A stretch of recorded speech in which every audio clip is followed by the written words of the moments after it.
ഷാർജയിൽ ദുരൂഹ സാഹചര്യത്തിൽ അതുല്യ മരിച്ചിട്ട് ഇന്ന് 1 വർഷം പിന്നിട്ടെങ്കിലും കുടുംബത്തിന് നീതി ലഭിച്ചില്ലെന്ന് അതുല്യയുടെ പിതാവ് രാജശേഖരൻ കേസിൽ ക്രൈംബ്രാഞ്ച് കുറ്റപത്രം സമർപ്പിക്കാത്തത് വലിയ അനാസ്ഥയാണെന്നും രാജശേഖരൻ പറഞ്ഞു. മകൾ വലിയ പീഡനം നേരിട്ടാണ് മരിച്ചതെന്നും അദ്ദേഹം ആരോപിച്ചു.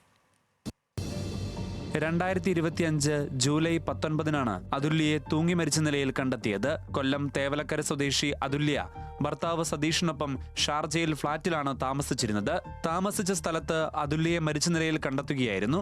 ഭർത്താവ് സതീഷിന്റെ പീഡനമാണ് അതുല്യയുടെ ജീവനെടുത്തതെന്നാണ് യുവതിയുടെ വീട്ടുകാരുടെ പരാതി.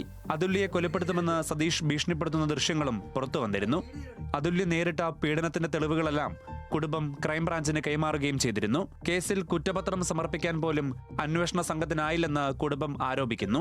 കേസിൽ സ്പെഷ്യൽ പബ്ലിക് പ്രോസിക്യൂട്ടറെ നിയമിക്കണമെന്ന് ആവശ്യപ്പെട്ട് സർക്കാരിനെ സമീപിക്കുമെന്നും അതുല്യയുടെ പിതാവ് രാജശേഖരൻ പറഞ്ഞു. എൻ്റെ മകളുടെ മരണത്തിന് പൂർണ്ണ ഉത്തരവാദി അവനാണ്. അവൻ്റെ ശാരീരികമായ പീഡനം, കൊടിയ പീഡനം എൻ്റെ മകൾ അന്ന് 2 ദിവസം തുടർച്ചയായിട്ട് അവൾ അനുഭവിച്ചിരുന്നു. അതിൻ്റെ എല്ലാവിധ തെളിവുകളുമുണ്ട്, അതിൻ്റെ ഡിജിറ്റൽ തെളിവുകളെല്ലാം ഉണ്ട്. അപ്പോൾ അവന് നിയമത്തിൻ്റെ മുമ്പിൽ കൊണ്ടുവന്ന് അവന് തക്കതായ ശിക്ഷ കൊടുക്കാൻ ഇതിനകത്ത് ആഭ്യന്തര വകുപ്പ് ഇടപെടണമെന്നാണ് എൻ്റെ ഒരു അഭിപ്രായം. കേസ് അതിവേഗ കോടതിയിൽ വേണമെന്ന ആവശ്യം കൂടി കുടുംബം ഉന്നയിക്കുന്നു.